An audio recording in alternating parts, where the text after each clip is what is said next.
Hi students, welcome to Vishakha classes. मैं Vishakha miss और आज आपके लिए नया वीडियो लेके आई हूँ अकाउंट का। Financial statement of non for profit organisation, इसको हम शॉर्टकट में बोलते हैं एनपीओ। एनपीओ का मतलब होता है नॉन फॉर प्रॉफिट ऑर्गेनाइजेशन। जैसे ही आपको नाम से मालूम हो रहा है कि ये जो नॉन फॉर प्रॉफिट मतलब जो एनजीओ टाइप्स होती है ना, जो एनजीओ के लिए यूज़ एनजीओ होती हैं, जो सिर्फ काम के लिए सर्विस देती लेकिन प्रॉफिट नहीं लेती हैं, उन सभी का भी एक फाइनेंशियल स्टेटमेंट बनता है, उनका भी एक बोलो ना फाइनल अकाउंट बनता है। तो वही हम यहाँ पे देखने वाले हैं। तो यहाँ पे तो मैं आपको बता दूंगी, नोट्स सब भी बता दूंगी, लेकिन इसका एक नेक्स्ट वीडियो में और बताने वाली हूँ जिसमें मैं आपको इसे शॉर्टकट एक ट्रिक दे दूंगी कि आप ये ट्रिक याद कर लो। इसी ट्रिक को अच्छे से माइंड में बैठा देना, तो कैसा होगा कि आप जब भी सम करोगे ना वो आपको इजीली हो जाएगा।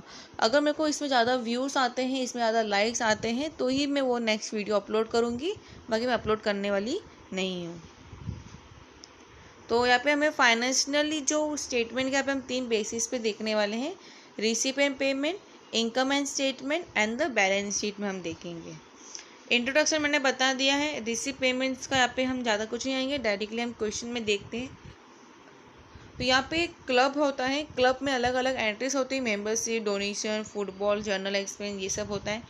कैश इन हैंड, तो जहाँ पे जो भी रिसिप्ट होता है वो रिसिप्ट साइड लिख लिया, जो भी पेमेंट साइड होता है वो हम यहाँ पे पेमेंट साइड लिख लेते हैं। तो इस तरीके के आपको सम्स एग्जाम में नहीं आएंगे, आपको अलग तरीके के सम्स आएंगे, तो वो हमारे लिए ज़्यादा इंपॉर्टेंट है। यहाँ पे एक बॉक्स में दिया है, non for profit organisation registered under the 8 होता है, सेक्शन 8 के अंडर as per the company act 2013 के हिसाब से। अब हॉस्पिटल की बात की जाती है तो मेडिसिन, कॉस्ट ऑफ टेस्ट, ये सब आते हैं। स्पोर्ट क्लब्स आएंगे, स्पोर्ट्स मटेरियल्स, ड्रामा क्लब भी आएगा, एजुकेशन सोसाइटी आती हैं, लाइब्रेरी सोसाइटीज़ भी आती हैं। ये सब हमारे कॉन्सेप्ट। ये यहाँ पे आपके लिए ये वाला कॉन्सेप्ट क्या है देख लेते हैं, जिसमें सब्सिडी दिया है। Receive the cash of ₹42,000, it include 1,600 for 2019 and 6,000 for 2021 and also 3,000 has been still to receive in 2020। तो यहाँ पे हमारा अमाउंट कितना रिसीव हुआ वो लिखेंगे। अभी इसमें से हमारे पास 3,000 वो रिसीव करेगा 2020 में, मतलब आउटस्टैंडिंग बाकी है, तो 3,000 को ऐड कर लो। अब इसमें से क्या क्या इंक्लूड है, 2019 का 1,1600 रुपये इंक्लूड है और 2021 का 600 रुपये भी इंक्लूड है। तो इन्हें तो हमें क्या करना पड़ेगा, माइनस करना पड़ेगा। तो ये हमने यहाँ पे माइनस कर दिया और हमें यहाँ पे अमाउंट मिल जाती है। अब इसी चीज़ को हमें यहाँ पे सब्सिडी आउटस्टैंडिंग अकाउंट में लिख दी जाती है। बैलेंस ब्रॉड डाउन से हम लिख देते हैं, जो भी सब्सिडी अकाउंट होगा वो बैलेंस ब्रॉड डाउन में करके क्लियर कर देंगे दोनों साइड।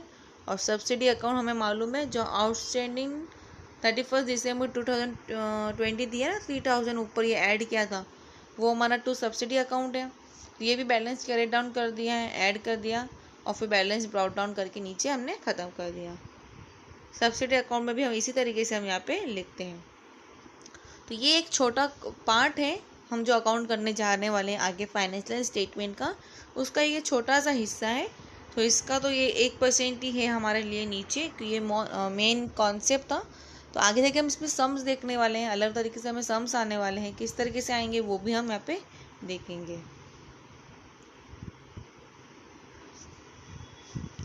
यहाँ पे आपको ये सब बताया कि एंट्री फीस क्या होता है, लीगल लाइफ मेंबरशिप फीस क्या होता है, ये तो आपको मालूम होना चाहिए, नॉर्मल चीज़ें हैं, वर्ड से ही मालूम हो जाता है कि लाइफ मेंबरशिप मतलब साल भर की एक मेंबरशिप मिल जाती है वो क्लब में, एक टाइम पे अमाउंट हम पे कर लेते हैं या मंथली वाइज हम बाद में पे करते रहो, उसके ऊपर एक कार्ड मिल जाता है, इस तरीके से।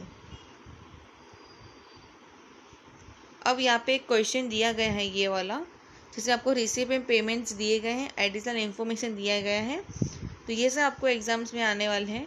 सबसे पहले आपको क्या करना है, नीचे एडिशनल इन्फॉर्मेशन जो भी दी गई होगी उसको आपको ऊपर में जो भी उसके सेम जो होगा उस पर आप टिक कर लीजिए, ठीक है।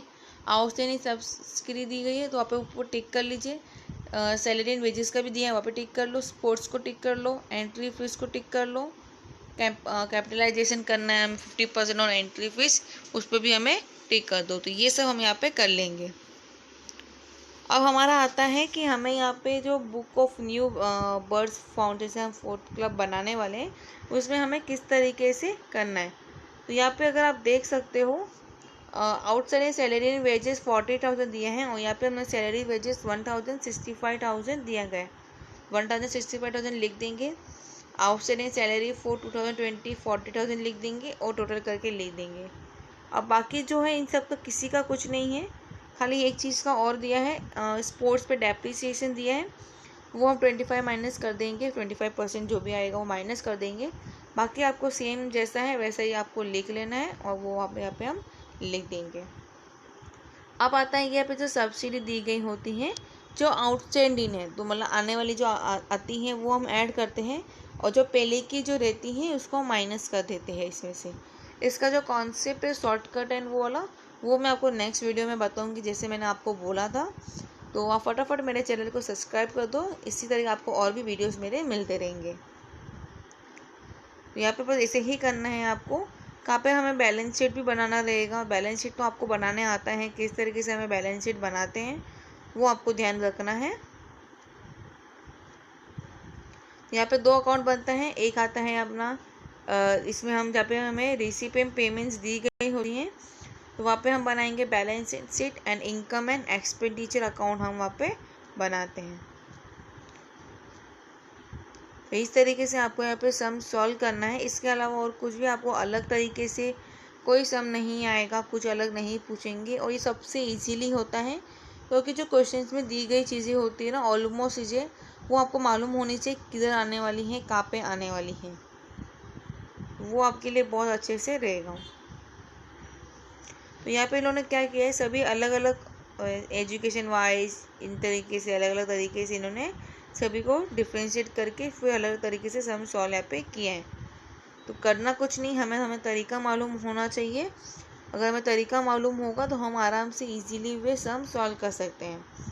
तो इसका जो तरीका होता है कैसे करना है वो मैं आपको नेक्स्ट वीडियो में बताऊँगी, क्योंकि इसमें हम जो सम करने जाएंगे कोशिश करेंगे नहीं होगा, क्योंकि मैं यहाँ पे भी सॉल्व नहीं कर सकती हूँ। यहाँ पे मेरे को थोड़ा सा प्रॉब्लम है सॉल्व करने में यहाँ पे अभी, इसलिए वहाँ पे जो मैं डायरेक्ट अपने लाइफली बुक दिखाऊंगी जिसमें बुक में मैंने किया हुआ है किस तरीके से आपको ट्रिक आनी चाहिए कि कौन सी चीज़ कहाँ जाएगी, कौन सी चीज़ का मतलब इनकम कहाँ जाती, इनकम में क्या क्या आता है, एक्सपेंडिचर में क्या आता है, रिसिप्ट में होता क्या है, पेमेंट में होता क्या है। फिर हमें सब्सिडी का आउटस्टैंडिंग 3-4 साल दिया रहेगा 2015, 16, 17, 18, तो इसमें से हमें कौन सा लेना चाहिए, end of the accounting year क्या होना चाहिए। तो ये सभी कॉन्सेप्ट मैं आपको बताने वाली हूँ नेक्स्ट वीडियो में। तो इसीलिए फटाफट मेरे चैनल को सब्सक्राइब कर दो और यहाँ पे नीचे आपको कुछ समरी दिया गए हैं, आप इसको एक बार रीड कर सकते हो। लेकिन आपको ये सॉल्व करने के लिए आपको मेरा नेक्स्ट वीडियो बहुत ज़रूरी है, वो देखना तो ही आपको वो समझेगा। बाकी आपका माइंड से NPO बाउंस हो जाता है, बहुत सारे स्टूडेंट इसमें बाउंस हो जाते हैं, उनको कॉन्सेप्ट क्लियर नहीं होता है। लेकिन मैं जो तरीका बताऊंगी उससे आपको कॉन्सेप्ट्स क्लियर हो जाएंगे। तो आज के लिए बस इतना ही। अब मिलूंगी मैं आपको नेक्स्ट वीडियो में कुछ नए अपडेट के साथ। Bye, take care and all the best for your exam.